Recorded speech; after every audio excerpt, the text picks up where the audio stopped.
Yo creo que en todas mis películas hay muchas cosas que me corresponden a mí, tanto en los recuerdos como en los personajes que salen en ellas, como en las historias que cuento. Lo que sí es verdad es que quizá, no sé si a partir de Pipermin, quizá yo diría a partir de La caza, pero en fin, me parece muy bien lo de Pipermin. A partir de La caza creo yo que lo que sí hago es trabajar más sobre las gentes que conozco y sobre los problemas que me interesan a mí. Porque evidentemente la época infantil es una época muy importante, llamada por unos la edad feliz, considerada por otros la más triste y desgraciada de las edades, que parece ser un poco lo que tú quieres señalar también, en cierto modo, en tus películas. ¿Cómo fue para ti esa primera edad? Sí, bueno, yo tengo la idea de, no sé si equivocada o no, de que realmente cuando se dice alegremente que qué maravilla los niños, el mundo infantil, que qué bien lo pasan los niños, etcétera, etcétera, quién fuera otra vez niño, todas esas cosas, a mí me parece que se habla por hablar. Yo creo que la infancia es una época muy dolorosa en la vida de un ser humano y que está llena de angustias y de zozobras y desconocimiento de las cosas. Y la demostración es que es cuando más impera el miedo, ¿no? O sea, realmente las escenas de terror que uno ha vivido, o que la mayor parte de las personas han vivido, se han desarrollado en su infancia, lo cual quiere decir que no es verdaderamente el momento más feliz de la vida de un ser. Ahora, en mi caso concreto y en mi infancia, yo creo que estoy traumatizado, marcado, no sé hasta qué punto, por la guerra española concretamente.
Maestro Rodrigo, usted que soy una de las figuras señeras de la música española, ¿cree que va a haber continuadores de esta tradición de la que usted es uno de los más fieles exponentes?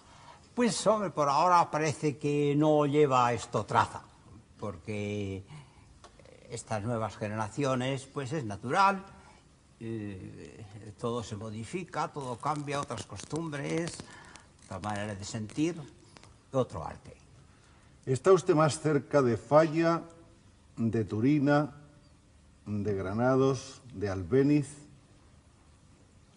Sí, evidentemente, seguimos aquella tradición de comienzos de siglo, claro, aportando cada uno su personalidad mayor o menor.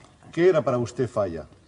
Pues un músico realmente extraordinario, de una gran originalidad, de una gran personalidad y un gran amigo y un hombre realmente bueno. Esto va a ser una carpeta, ¿verdad?, donde viene una serigrafía dedicada a cada uno de estos 5 poetas del 27. Esto, por ejemplo, es acerca de Miguel Hernández, esto cerca de un Miguel texto Hernández. de Gregorio, Sí.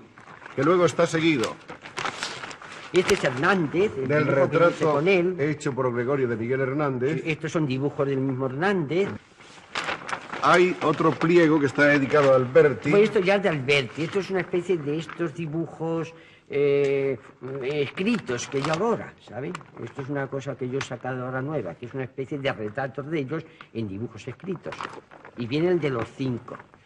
Esto es el retrato de él, una figura con un verso de él. Y aquí viene una cosa muy curiosa.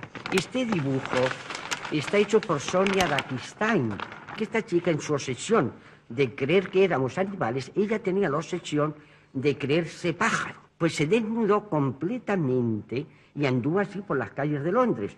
Todo el mundo estaba sorprendido, se metió en una cabina de teléfonos, telefoneó, luego se metió en su casa y muy tranquilamente se subió al último piso de la casa, una casa de estas altísimas. Y entonces se subió a la baranda, no para suicidarse, no, en absoluto. Para volar. Para volar. Y por eso se desnudó, para estar más libre, estar más libre de peso, ¿verdad? Y entonces se ve que por donde cayó, que cayó en plena calle, en el centro, no cuando una persona se suicida, que cae donde cae, no se sabe. Ella se tiró a volar. Y la pobrecita, claro, cayó, ese cuerpo bellísimo, desnudo que tenía, pues cayó muerto, cayó ensangrentado. Aquí tenemos un autorretrato Esto de es un Federico autorretrato García de Lorca. Federico García Lorca, que ahora ya se da como autorretrato, ya lo publican todos estos que hacen cosas de Lorca que son innumerables. Que ahora Lorca, como está condenado a la fama, todo el mundo escribe sobre él. Y esto yo ya he visto que todo el mundo ya lo pone como autorretrato. Y esto fui yo quien lo adivinó. Y ahora ya sabe todo el mundo que esto es el autorretrato de Federico. Así como Lorca está condenado a la fama, Cernuda está condenado al silencio. Y es un poeta Es extraordinario. un poeta extraordinario, además ahora está en moda como nadie. Dicen que es mejor que Federico, mejor que Alberti, mejor que nadie. Y ahora yo voy a hacer un libro sobre él. Este es el retrato. Este es el retrato que yo le hecho hice a por él. Gregorio. Hubo una etapa de mucha amistad entre Cernuda y Pues Gregorio. sí, además, yo no sé si tuve la suerte o la desgracia, digo suerte porque tengo un gran poeta, pero desgracia porque el pobre Cernuda, que era maravillosísimo poeta, era irresistible en la vida. Y no lo digo yo, lo dice todo el mundo.